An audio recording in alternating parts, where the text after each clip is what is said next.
Salut à tous! Aujourd'hui c'est Girl Power chez Adelivre.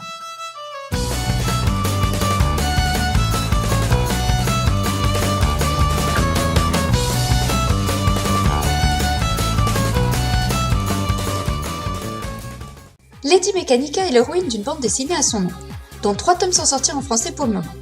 Que dire de cette BD? Du côté des plus, les dessins et les couleurs sont très beaux, enfin je trouve. Les personnages sont notamment très soignés, aussi bien l'héroïne que les méchants.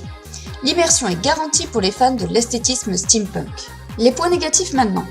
Le scénario pour le tome 1 se révèle sans grande surprise avec un point de départ peu original et maintes fois utilisé qui est l'amnésie de l'héroïne.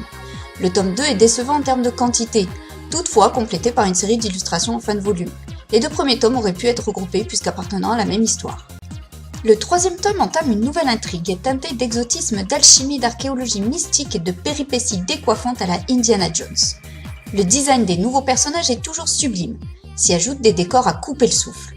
C'est pour moi le meilleur opus, même si l'histoire n'est pas terminée. Dans un tout autre style, passons à Beach Planet, qui se rapproche plus de la science-fiction. Il s'agit de nous raconter les histoires de femmes enfermées dans une colonie pénitentiaire hors de la Terre, parce qu'elles sont considérées comme NC, c'est-à-dire non conformes. Mais pourquoi sont-elles non conformes? Trop grosses, pas assez souriantes, trop effrontées, pas assez soumises, trop noires, trop maigres ou pas assez. L'espace est notre mère, la terre est notre père, et vous êtes si perverse que votre père vous a rogné. Vous vivrez le reste de votre vie dans la pénitence et le labeur sur Beach Planet. Des punchlines pop comme celle-ci, il y en a tout au long des pages de cette BD coup de poing, particulièrement efficace pour dénoncer la société patriarcale. Côté visuel, graphisme, pop art, couleurs fortement contrastées, remplissage en pointillisme et tout un tas d'autres procédés graphiques dont je ne connais pas le vocabulaire approprié mais qui donnent un aspect à la fois rétro et très recherché sur le plan artistique. Un dossier en fin de volume sur le féminisme apporte des éléments de réflexion vraiment intéressants, avec des témoignages très intelligents. Et notamment, ça permet de sensibiliser à la question du black féminisme, que j'ai découverte également dans la petite BD de la collection Petite BD Tech des Savoirs.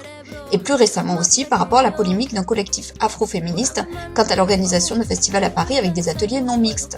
Bon, je ne vais pas m'étendre davantage là-dessus, cette courte vidéo ne saurait traiter correctement le sujet, mais je vous encourage à vous y pencher, ça ouvre des perspectives. Que vous dire de plus sur Beach Planet pour vous donner envie d'y jeter un œil, même les deux de vous y plonger à corps perdu?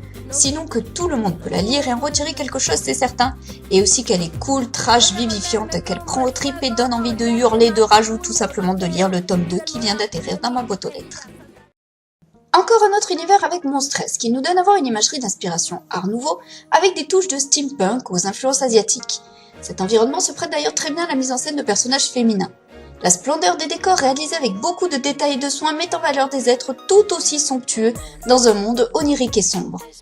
Il apparaît un contraste entre la mignonitude de certains protagonistes comme la petite renarde très kawaii par exemple et la noirceur, la violence d'autres personnages autant que de l'intrigue générale. L'univers se dévoile peu à peu intelligemment ce qui provoque un effet d'attente. Les différentes races, les humains, les anciens qui sont des créatures animales intelligentes, les arcaniques métis entre humains et anciens et des sortes de dieux rappelant les kaiju, ces monstres géants étranges issus de la culture japonaise, puissants esprits de la nature qui sont ni bons ni mauvais. Il est à noter que la majorité des personnages sont féminins, que ce soit les gentilles, les méchantes, les soldates, les sorcières et leurs apprentis, etc. etc. On croise aussi des personnages masculins, comme par exemple les chats à queue multiples qui détiennent certains savoirs. Bien évidemment, quel que soit votre genre, vous pouvez lire cette bande dessinée qui m'a littéralement envoûtée, subjuguée sans que je puisse la lâcher. Attention tout de même au public trop jeune.